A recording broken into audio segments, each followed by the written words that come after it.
All right. Thank you. First of all, I want to thank the organizing committee for inviting me here today. I guess all you have to do is retire and then you get a post like this as keynote speaker, right? So indeed, I retired from the Forest Service last year, and that allows me to be a bit unchained, if you will, or if Mike Stambaugh has his way, unhinged. I don't know if I'm going to be that dramatic, but we'll see. Perhaps unmesified, whatever the hell that means, right?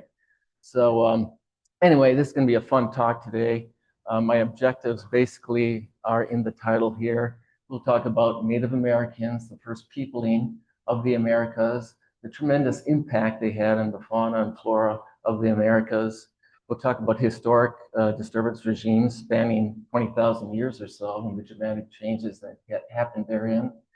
And basically, regarding disturbance, we went from a disturbance regime dominated by herbivory. Eventually, it went to fire. Eventually, it went to Smokey the Bear policy and no fire, leading to the phenomenon we know as mesophication. Okay, so the first arrivals came from Northeast Asia. And this took place around the late glacial maximum, about 17 to 22,000 years ago.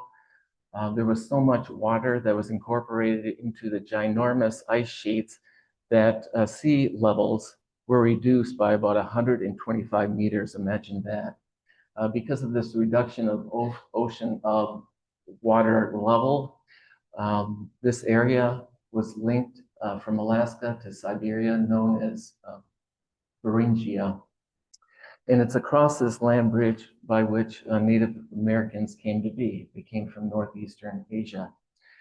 And one by land, right? So you can imagine crossing this area that was once underwater across to the Americas. It must have been very dramatic.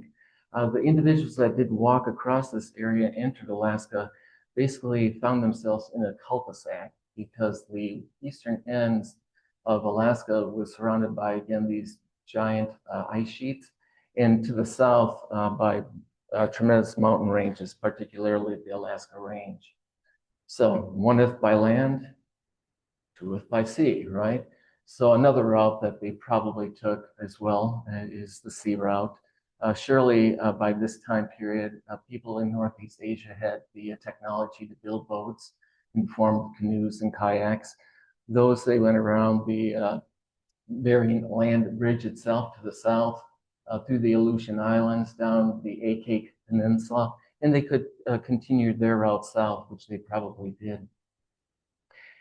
So continuing with the first arrivals here, you can imagine the land that they came upon, going from Siberia over to Alaska.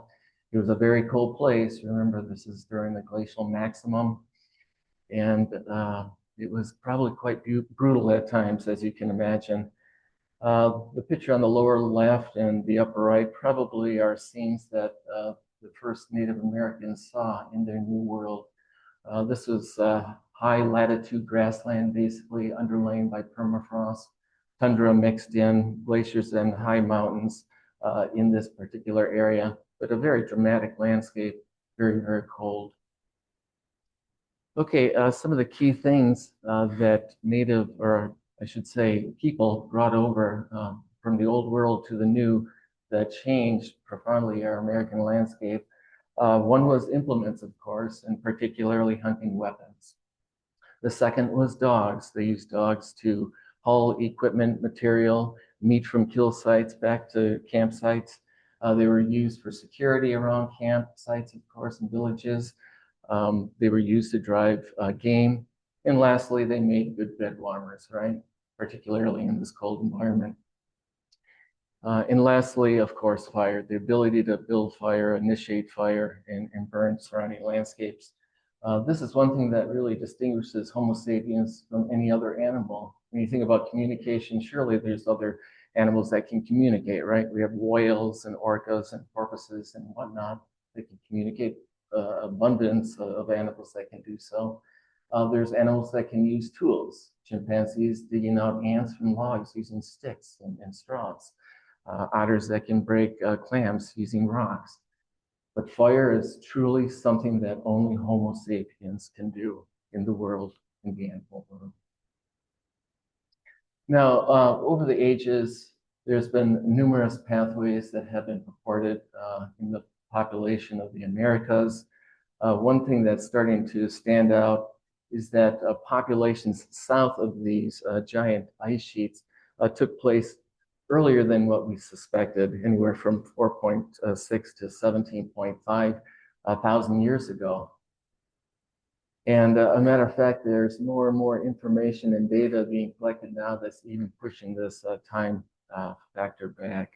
For instance, recently in White Sands, I'm sure most of you are aware of it, human footprints were found when they radiocarbon dated the fossil pollen. They found that this site dated from 21 to 23,000 years ago. Simply astounding. And there's other examples that we're really turning back the clock regarding when people arrived south of these grand ice sheets.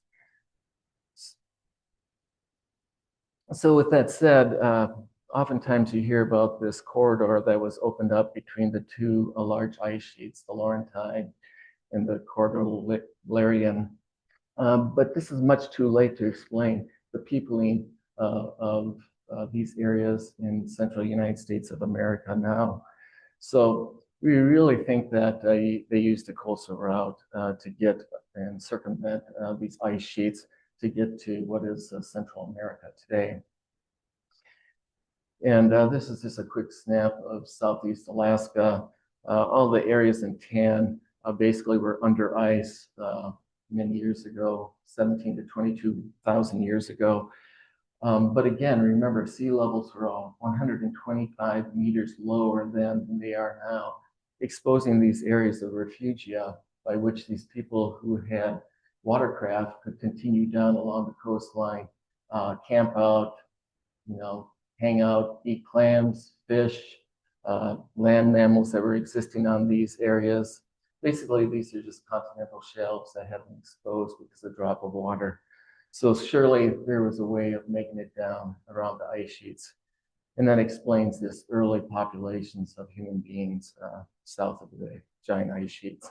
So ultimately, though, people did come down in waves in migration using both migration corridors. And what did these early migrants find in this new world? Well, it was megafauna, both mega herbivores and mega carnivores. All sorts of critters, right? We had woolly mammoths, mastodons, giant sloths, saber-toothed cats, short-nosed bears, dire wolves, all sorts of creatures. Pretty impressive. And what did they do with their weapons regarding a naive prey base? Well, they were very effective in killing these large animals, and that they did. This is just mind-boggling what transpired here, folks. The enormity of this event, again, is simply mind-boggling, with 34 megafaunal genera, not species, genera, that went extinct here in North America, including all mammals that were greater than 1,000 kilograms. So isn't that simply profound what transpired in a very short time period? Talk about an alteration of ecosystems, at least via this vector of wildlife. And the list is very lengthy, as you can imagine. You can go through it. Today, the largest land mammal that we're left with is the North American bison. So megafaunal extinctions have been documented throughout the globe concurrent with Homo sapiens arrival. This extinction is very acute in regards to animal size, focused primarily on larger animals, but also affecting slower reproducing ones. And globally, the extent of late Pleistocene extinctions were extraordinary, exceeding all but one extinction event over the past 55 million years. Again, that's really a wow moment right there. Oftentimes, people incriminate climate as being the driver of these, but when you look at these type of extinctions, they're closely related with the arrival of Homo sapiens. We see that from Australia to Japan, to the Americas, even in Madagascar. So there's really no correlation with these mass extinction events with climate per se. It has to do with the arrival of man.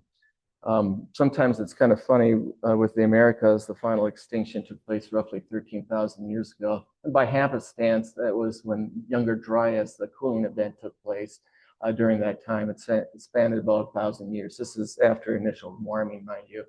And sometimes that's pointed to as some sort of cataclysmic event that led to the extinction of megafauna. It's like, are you kidding me? If you take a glacial cycle that's 100,000 years in length, divide that into the Pleistocene, which is 2.5 million years, that means there's been a minimum of 25 glacial events, right? Glacial cycles that has happened.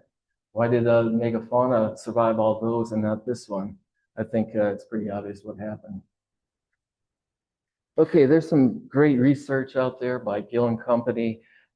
Here they were looking at fungal spores associated with mega herbivore dung, basically. That is in the left-hand graph that you see here. They were able basically to track the demise of mega herbivores using these fungal spores. Again, basically, these mega fauna pooped out, no pun intended, about 13,000 years ago. And that was the end of basically the Clovis culture at that time, Clovis culture being defined with the very large spearheads, right? They also documented changes in charcoal and, of course, pollen from various tree species. But one thing that's really quite interesting, if you focus your attention on column G, we see the dramatic decrease over time in these fungal spores, again, affiliated with dung. I mean, you can see about 13,000 years or so, basically a flat line, meaning that the extinction took place. Promptly thereafter, you had a liberation of highly palatable trees, particularly ash, hop hornbeam, musclewood. You can see those popping up in columns E and F, which is quite interesting. So the removal of these grays or browsers, I should say, allowed those species that were highly palatable to pop up and rebound very rapidly. Thereafter, if you look over to the charcoal column in I, you can see a rise taking place there, and we think this is human ignitions.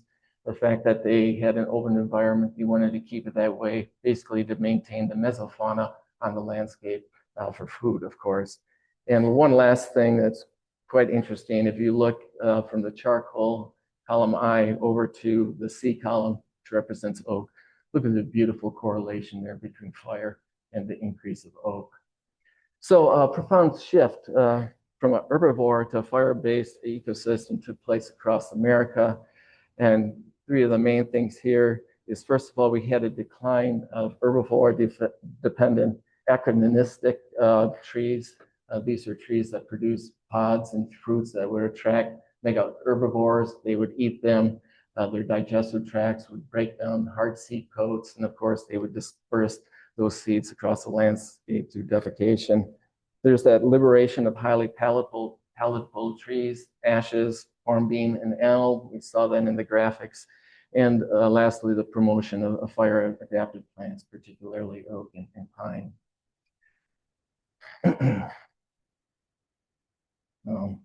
I guess we can end in this. Indeed, in the post-megafaunal world, the development of ecosystems has been entirely different than any preceding interglacial period. And basically, there's no real analog plant communities that existed after this time. Okay, now we have the rise of fire that was well documented in Gill's research that I just shared with you. And I think the main driver here was really game management. They wanted to keep these ecosystems open for a variety of reasons, mainly for the production of food, keep those mesofauna on the landscape, deer, antelope, bison, elk, and also for plant species such as oak, hickories, American chestnut. There are a variety of berries and whatnot. So that was the major driver, I think. But Lewis documents over 70 different reasons why Native Americans burn. One thing I do want to point out is Native American burning is not necessarily consistent. It oscillates geographically. The background map that you see here is based on pyrophilic percentage. The areas that are green are loaded with pyrophobic trees such as maple, beech, hemlock. And as you radiate southward into the warm colors, those are dominated by pyrophilic species, particularly oak and pine. This is based on the witness tree database. We categorize the trees into pyrophobes and pyrophiles and the creating of that data. The line that you see in between these two major forest types basically is your tension zone line, right? And we think that Native Americans, through their burning, actually influenced this, particularly along major river valleys that they were burning alongside their villages and campsites. But the big thing here is that we know there's a climate gradient, obviously, from cold to warm, going from north to south. And fire was very much localized in this very cold and cool landscape up north that tend to be very wet, loaded with these mesophytes, such as maple, beech, and basswood as identified. But once you got down south of that line, these pyrophilic species such as oak, pine, and their affiliates, we think that burning was basically ubiquitous across that landscape, except for when you got down to stream sides and cold forests. So currently, what is the problem? Basically, there's a lack of oak regeneration and the overall demise of our oak ecosystems. In pre-settlement times, basically, many of these forested communities were actually woodlands. And that's based on witness tree accounts and whatnot. And we're dealing with high light conditions down to the forest floor, at least mid-light conditions. With this, we had an abundance of grasses and sedges that occurred in the understory. Of course, forbs were there as well. This is a slide that takes a little time to download. And then lastly, we have an array of shrubs that occurred there as well. This is one I warned Joe about. It just takes a little time to get all these critters on this surface. So, but anyway, the big thing here is that greater than 80% of total plant richness comes from the ground floral layer. And it's probably even higher here in these oak ecosystems when you think about just a handful of oaks that are dominated overstory, maybe with a few pines kicked in. We're probably talking about 90 to 90% of the plant richness actually coming from the ground floor layer, and that's very important. Okay, a European settlement. We had the great cutover that took place from the east to the west. And after that, we had burnovers that took place. And based on Mike Stambaugh and Joe Marshall's work, we know this is a wave of fire well documented from the eastern coastline westward all the way to Missouri and Iowa. So a lot of slash on the ground, a lot of burning out there because the Europeans were converting the landscape into an agricultural one. And surely these big burnovers followed the axe. One thing that's quite interesting is that regrowth took place promptly thereafter, at least those areas that weren't put into agriculture. But if you had any regeneration by pine, it just got absolutely hammered because it's not able to resprout. There's some caveats with short-leaf pine, mind you, but most of the pine species cannot resprout, so they were absolutely hammered during the consequential fires that took place after the logging. But oak merely resprouted, and that's what they did. So you had sprouting taking place. If you did have some seed trees left, there was some individuals that are seed-based regen. If you had some pine in the overstory, surely some of those took place as well, but you had to have a hiatus of burning in order to allow those to be pruned upwards. And forest recovery took place over time, and we're left with these type of conditions today. But today's conditions are very different. We can look at data from the Midwest. Within each column, the first number represents pre-settlement conditions, the second number current conditions. And the take-home message here is summarized here. First of all, we have seen a tremendous increase in tree density, anywhere from 2 to 10x that has taken place pre-settlement compared to current conditions. And not surprisingly, the average diameter of trees has gone down anywhere from 10 to 20 centimeters in diameter. Combining these two metrics together to get basal area, we find that it has increased over time by about 7 square meters per hectare. And diameter distributions, basically you went from woodland conditions with kind of a scattering of large oaks to one now a severe inverse J-shaped curve, just chock full of small diameter individuals. Okay, so under current day light conditions, what's happening? First of all, the grasses that are most shade intolerant are the first ones to wink out. Thereafter, we start losing the forbs. And lastly, the shrubs go away, the ones that have the largest reserves in their root systems. And what are we left with? Basically, we're kicking leaves. I've seen this phenomenon from southern Minnesota and Wisconsin across the Ohio River Valley all the way to the mid-Atlantic states, southward to Carolina, west again to Kentucky, Tennessee, all the way to the Ozarks, kicking leaves. You think this is really an inherent way these ecosystems operated historically with basically no plants in the understory? This is a big alarm bell, and this is pretty obvious what's happening. These stands are not meant to be closed canopy, they're meant to be open.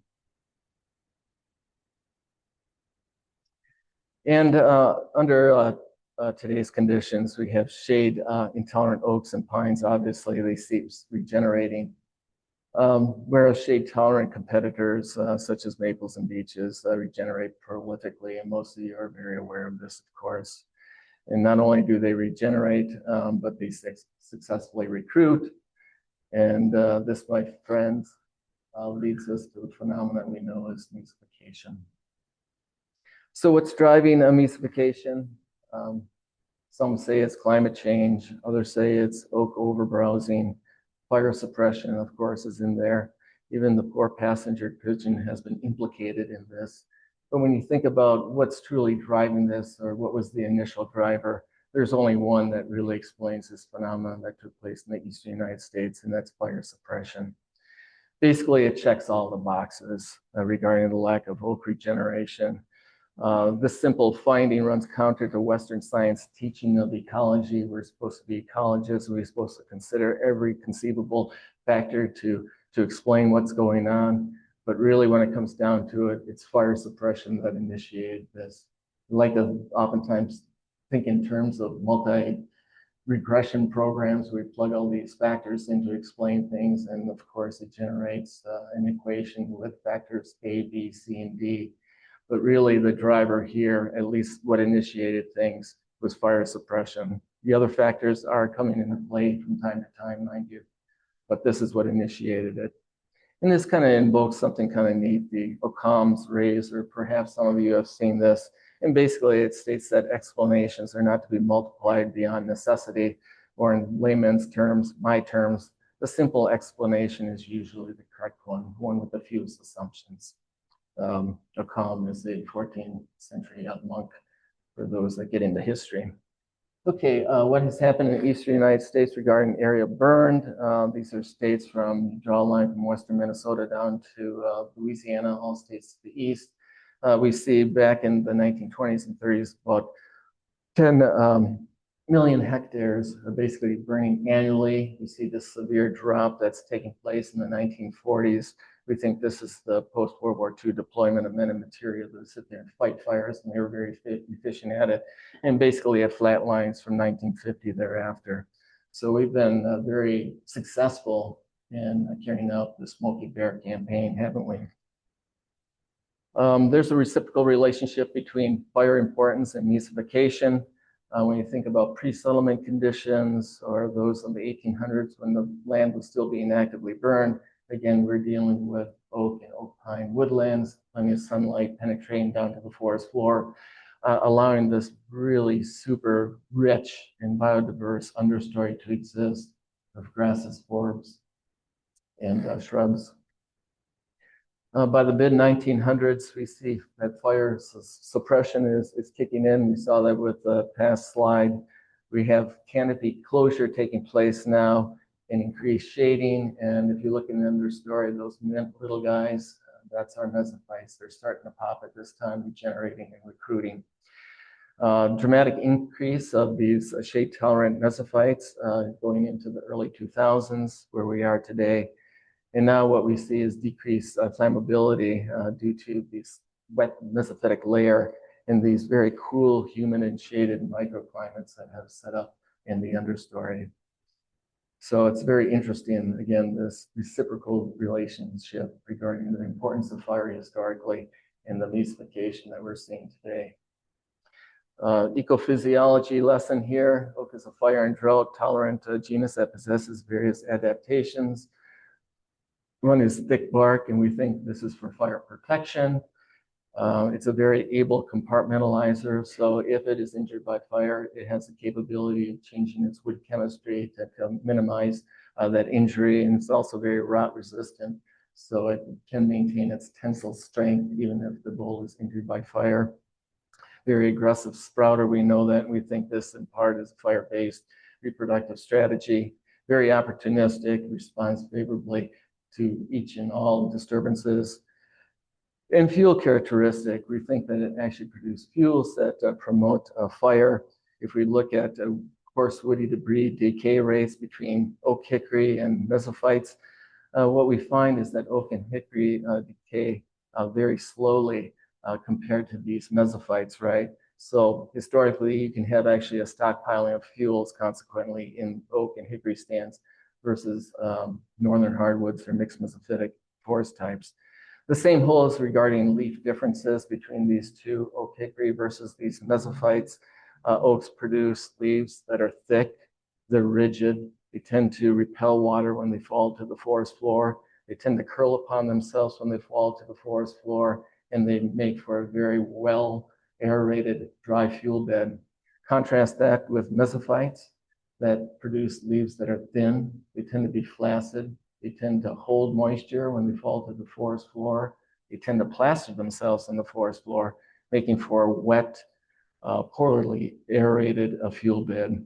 So historically, is it any wonder what ecosystems burned, what ecosystems didn't, right? So one of my more important slides has to do with the oak survival strategy, excuse me. There's a very heavy investment in the root system when individuals are young, and basically they're waiting for favorable conditions to bolt. So oaks, of course, produce acorns, acorns sprout, producing seedlings, and historically, boom, it wouldn't be surprising for a fire to go through that ecosystem. So in that the fret, oaks have that ability to sprout, and sprout they do. Just look at that root system. It's starting to get bigger and bigger, isn't it, over time? So it's putting a lot of reserves in the root system. So after each successive fire, it can bolt those seedlings up faster, right? Both height-wise and diametrically speaking. Eventually, when you have a long enough hiatus, at least historically, you get a seedling to grow into the sapling stage, sapling at full size, they start armoring themselves with thick bark, and voila, you have oak regeneration that's successful in a given area. I thought this is one of the better stories to tell here at this conference that really gives you the whole enchilada, if you will, regarding oak hickory dominated stands. This is from Central Pennsylvania, based on my PhD work with my adjunct professor, Mark Abrams. This takes place smack in the middle of Ridge and Valley province of Central Pennsylvania, whereby we have forests that currently dominate the ridges themselves, and the valleys are largely either in agriculture or urban scapes. This is a really unique physiological area that basically has its origins about 400 million years ago when the continent of Africa smashed up against North America. And it was just similar to just pushing a rug over a small, smooth surface, right? You end up with these regular undulating surfaces, really super unique.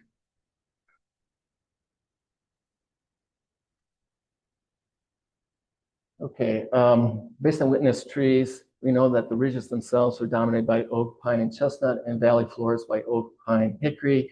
We all know that these genera are adapted to fire. So we do think that fire was very important in this particular landscape in pre-settlement times.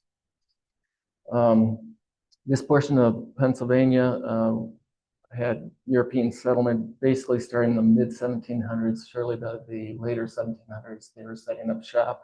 And this was a time of exploitation, of course.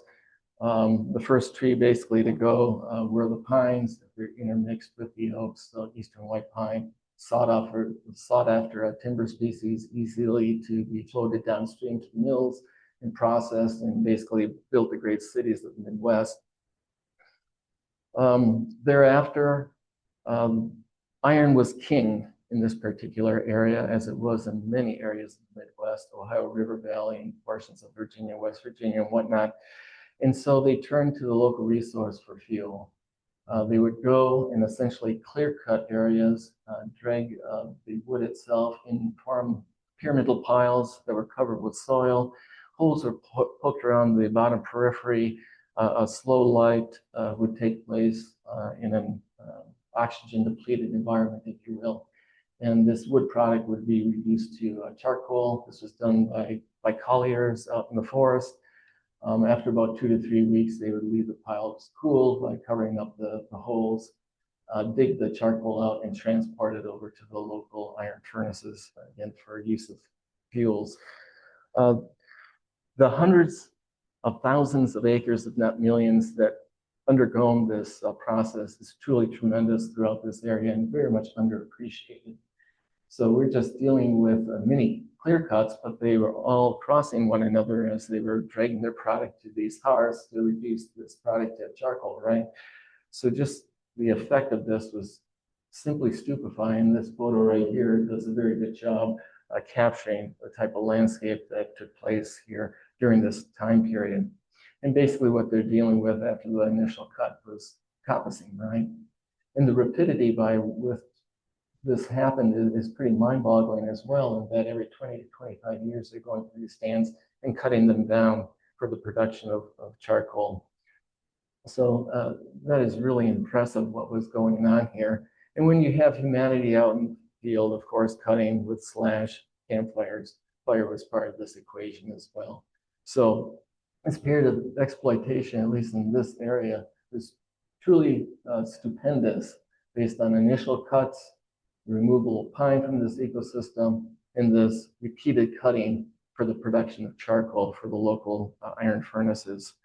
Around 1900, coal was replaced charcoal as a fuel source, and these stands were allowed to mature, which we see today.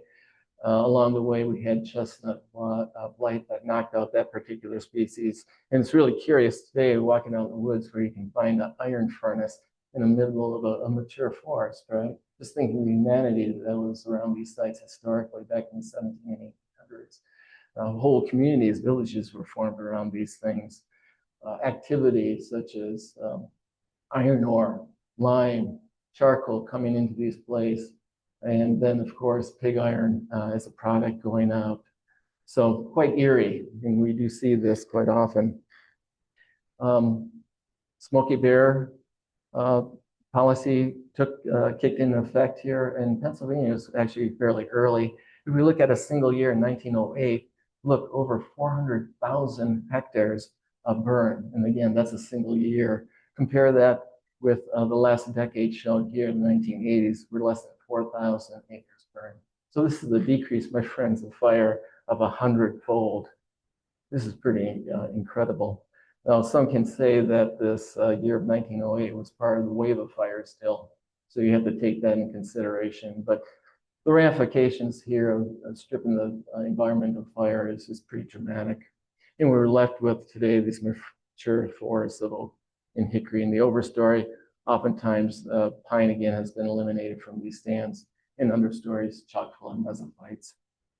And we are thinking that this is just going to convert over to these mesophytic species with time as the oak and hickory winks out.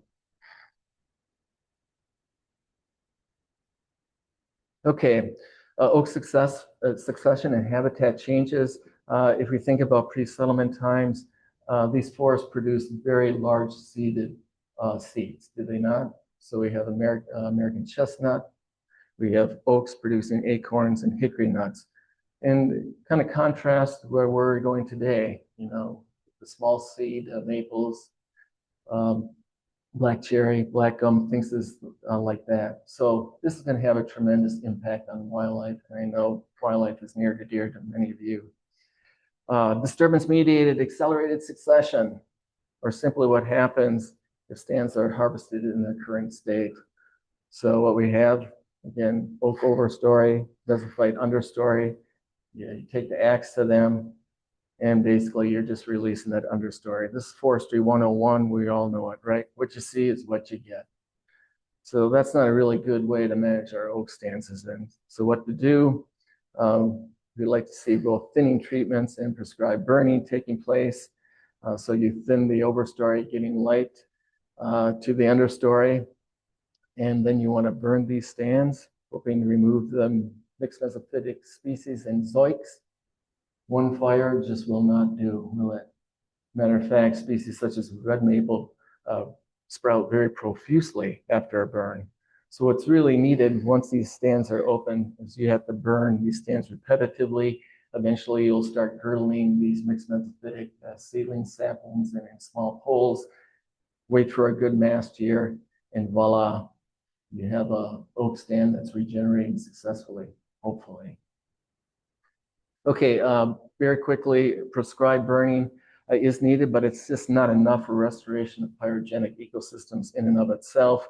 At the Morton Arboretum, even after 20 plus years of annual burning, combined with understory thinning, has failed to produce successful oak regeneration.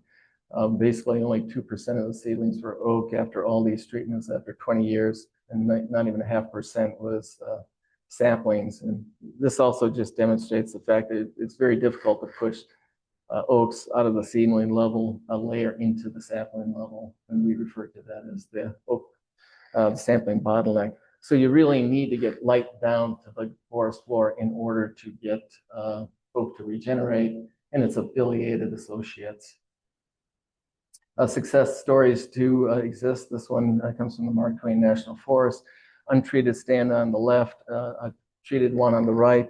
For the untreated, it's kind of your typical present day conditions, continuous canopies, high densities, shaded understory, a very depauperate ground flora. Matter of fact, this is more robust than I normally see it. Like I say, normally I'm kicking leaves and looking at multiflora rose, buckthorn, and honeysuckle. And a very deep leaf litter layer because this area hasn't burned in a long time. You can contrast where they had thinning and burning. This is a thin and an area that was burned 5 times over 15 years. And here we have this open canopy, historic densities, highlight conditions again to the forest floor. Look at the nice response in the understory, a very robust, diverse ground flora layer, and a negligible leaf litter layer because of the burning. So I'm just hurrying up here to make time. So in summary, humans have had a profound effect on America's ecosystems, haven't they? Via megafaunal extinction, followed by fire, exploitive logging, then fire suppression, and now mesophication. Talk about a research paper right here, right, people? Who's our researchers here who want to tackle this one? There it is, laid out for you. Fire formerly played a significant role throughout the East, fostering oak dominance. We know that, and we are currently burning only a fraction of what historically burned. Fire suppression efforts over the last century have been extremely effective to the detriment of fire-dependent plant communities. Fire suppression has had cascading effects, changing open lands to closed forests and allowing fire-sensitive, shade-tolerant species to prosper, particularly maples, at the expense of oaks.